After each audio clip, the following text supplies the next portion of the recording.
করে দেবো কটা কটা। হাই এভরিওয়ান, অনেকদিন বাদে তোমাদের কাছে আবার ব্লগ নিয়ে এসেছি। তো আজকে মকর সংক্রান্তি সে রেসিপিটা তোমাদের সঙ্গে শেয়ার করব। ওদিকে মা নারকেল কোড়ানো স্টার্ট করে দিয়েছে, সেটা তোমাদের সঙ্গে দেখান। এই মা নারকেল কোড়াচ্ছে এখানে, মানে শেয়ার করে নেবো আর কি করছে। আর আমি ওদিকে পুরটা রেডি করি, কীভাবে মাখছি সেটা তোমাদের সঙ্গে রেডি করা। এটা আমার, আমি তো ওখানে গরম জল করতে দিয়ে দিচ্ছি। এটার যে চালের গুঁড়িটা মাখবো আমি পুরোটা গরম জল, তো আমি এটা ঠাকুরকে নিবেদন করা হবে, ওই জন্য এমনি কোনো সল্ট লবণ নিয়ম নেই ব্যবহার করা, সেই জন্য আমি এখানে সন্দুক লবণই ব্যবহার করছি। তো তোমরাও কিন্তু তাই করো, ঠাকুরকে যদি নিবেদন করবে মনে করে থাকো তাহলে ডেফিনেটলি তোমরা সন্দুক লবণই ব্যবহার করো। এটিতে লবণটা নিয়ে নিচ্ছি, গরম জলে দিয়ে দিচ্ছি, জলটা ফুল হয়ে গেছে। এইবার আমি চালের গুঁড়ো, এটা কিনে এনেছি, তো চালের গুঁড়োটা এর মধ্যে দিচ্ছি। আচ্ছা, কিছুটা পরিমাণ দিলাম, দিয়ে তোমরা কিন্তু এইভাবে করলে পিঠেগুলো খুব সফট হবে। তো এটা আমার মা ঠাকুমার থেকে শেখা। এটা ঢেলে নিয়েছি, তো খুব গরম, একটু ঠান্ডা হোক আমি তারপরে মাখবো ভাবছি। তো আমি এটার সাহায্যে খেলিয়ে দিচ্ছি। তো এখানে মায়েরও নারকেল করা, নারকেল করার কত দূর হয়ে গেছে, আর একটুখানি মায়েরা নারকেল করা এই একটা মালা শেষ। তো এইটাই আছে। তো আমরা যখন আগে পাড়াতে থাকতাম আমাদের পুরো এক ডেচকি করতে হতো, বিকজ আমরা পুরো পাড়া সবাইকে দিতাম, সেজন্য খুব কমও না, সবার হয়েছে আমার মতনই। তো আগে প্রসাদ হবে, তো চলো লিখে নিই। এটাকে এখানে একটা ময়দার মতনই করতে হবে, গরম অবস্থাতেই তোমরা মাখবে, খুব একটা ঠান্ডা করে ফেলবে না। আচ্ছা, আমার এখানে কিন্তু মন্ডটা করা হয়ে গেছে চালের গুঁড়ি দিয়ে, দেখো পুরো আটার মতো মেখে নিয়েছি। তো আমি এখনও লেচি এটা করছি না, এটা এই অবস্থাতে একটা পাতলা কাপড় দিয়ে ঢাকা দিয়ে দিচ্ছি, বিকজ আমি এখন নারকেলের ছাঁটি করতে চাই। তো চলো, এটা কুড়ে রেখেছি, সমস্ত নারকেলটা এর মধ্যে দিয়ে দিচ্ছি।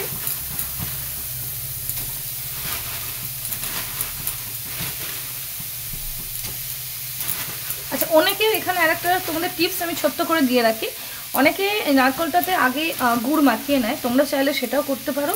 মানে আমি যেটা করি, আমি সেটা করি না এরকম, মানে আমি আগে নারকেলটা এখানে দিয়ে দিলাম, এরপর আমি এখানে গুড়টা দিই, এই গুড় ছোটো পরিমাণ আমি এখানে দিয়ে দিচ্ছি, ব্যাস।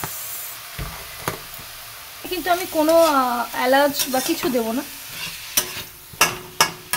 নারকেল করার সময় যেমনি এলাচ বা কিছু দেওয়া হয় সেটা কিন্তু এখানে দেওয়া হবে না। চলো, গ্যাসের ফ্লেমটা আমি বাড়িয়ে নিয়ে এটা করতে থাকি, আর তোমরা চটপট চ্যানেলটাকে সাবস্ক্রাইব করে দাও ফার্স্ট, নিউ ভিউয়ার্স লাইক করো, আর কেমন লাগছে আমার ভিডিও কমেন্ট করো।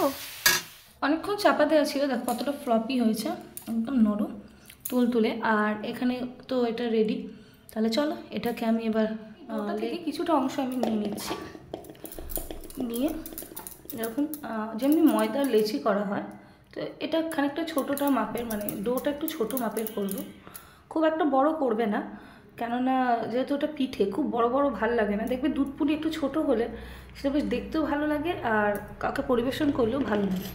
তো আমি অল্প পরিমাণে নারকেলের পুর নিচ্ছি, নিয়ে মাঝখানে দিয়ে এটাকে হালকা হাতে প্রেস করব, একদম সিম্পল। প্রথমে আমি সবচেয়ে ছোটো করে তোমাদের দেখাচ্ছি একটা, তারপর তোমরা যে যেমনি চাইবে মাপের করে একটু খাঁজ দিয়ে দেবে,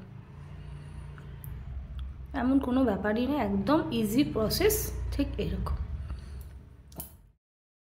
পিঠে করা রেডি হয়ে গেছে। আর সবচেয়ে একটা মজার জিনিস তোমার সঙ্গে শেয়ার করছি, এই যেটা রেখে দিয়েছি না, এই যেটা শুরুতে দেখছো, এইটা দিয়ে আমি চুষি বানাবো, ওটা আমরা চুষি বলি। তো এই জিনিসটা বানানো আমার সবচেয়ে বেশি ফেভারিট। তো আগে আমি দুটোকে জাল দিতে দিই, তারপরে তোমাদের চুষি করা দেখাচ্ছি। তোমাদের এখানে বলে রাখা ভালো, আমি এখানে আমুল গোল্ড দুধটা নিচ্ছি, এটা একটু ঘনত্বটা বেশি থাকে, এটার আমি 2 প্যাকেট নিয়েছি। আর এখানে পুরো দুধটা আমি দিয়ে দিয়েছি, গ্যাসে এবার জাল দিতে বসিয়ে দিচ্ছি। আমাদের দেখাই, এরকম ছোট্ট করে ডো নিতে হয়, এরকম হাতের সাহায্যে বানাতে হয়, ঠিক এরকম হয়, ছোটো ছোটো এরকম এরকম অনেকটা করে নিলে এটাকে বলা হয় চুষি। এই জিনিসটা খুব ভালো লাগে, আবার এইটার পায়েসও হয়, আমি তোমাদের এর পায়েস করে অনেকটা দেখো দুধটা বাড়িয়ে নিয়েছি অনেকক্ষণ জাল দিয়ে দিয়ে। এর মধ্যে আমি এবার গুড়টা দিয়ে দেবো।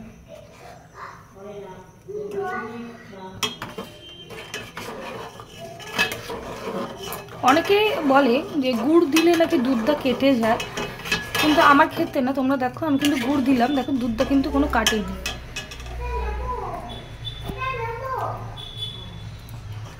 কোনো দুধটা আমার কাটেনি, তোমরা দেখতেই পাচ্ছ। গুড় যখন কিনবে একটু দেখে কিনবে, মানে ভালো গুড়টা নেওয়ার চেষ্টা করবে, তাহলে কিন্তু দুধে দিলে কাটার সম্ভাবনা থাকবে। তো আমি এবার একে একে পুলিগুলো এতে দিয়ে দেবো। মেয়ে দিচ্ছে, আহা পুলিগুলো দাও একটা করে, এই দেখ আমি দিচ্ছি। এই একটা নিলাম হালকা করে, ও আচ্ছা দাও, ওরাই দিক আস্তে, ওরকম ছুড়বে না,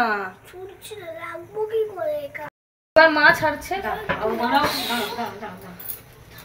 আমি কিন্তু এখানে কোনো এলাচ ইউজ করিনি, অনেকে এতে এলাচ দেয়, কিন্তু আমি এখানে কোনো এলাচ ইউজ করছি না। আমি প্লেন দুধ দইয়ের মধ্যে গুড় দিয়ে পুলিগুলো ছেড়ে দিচ্ছি, আর এক একটা করে ছাড়বে, আর চেষ্টা করবে একটার গায়ে একটা না লেগে যায়, আর দিয়ে সঙ্গে সঙ্গে নাড়িও না, নাড়াবে না অন্তত।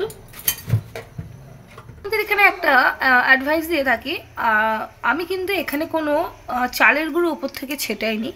অনেকে দুধ পুলি করার সময় চালের গুঁড়ো ওপর থেকে ছিটিয়ে দেয় ঘনত্বটা বাড়ানোর জন্য বা দেখতে এর জন্য, বাট আমি কিন্তু সেখানে কিছু করিনি। আমি এখানে প্লেন দুধে যেমনি গুড় দিয়ে তোমরা দেখলেই, তার উপরে কিন্তু আমি পুলিগুলো দিয়ে দিয়েছি, আমি আর এখানে কিচ্ছু দিচ্ছি না। আর হ্যাঁ, তোমরা কখন সঙ্গে সঙ্গে দিয়ে কিন্তু নাড়াতে চাইবে না, তাহলে কিন্তু ভেঙে যাওয়ার সম্ভাবনা থাকে। তোমরা কখন বুঝবে যে পুলিগুলো সেদ্ধ হয়ে গেছে? যখন দেখবে পুলিগুলো এরকম জল এই দুধের ওপর এরকম দেখো ভেসে উঠেছে, তখন জানবে এটা সেদ্ধ হয়ে গেছে। আর 2 থেকে 3 মিনিট এটা ফুটবে টকবক করে, আমরা নামিয়ে নেব।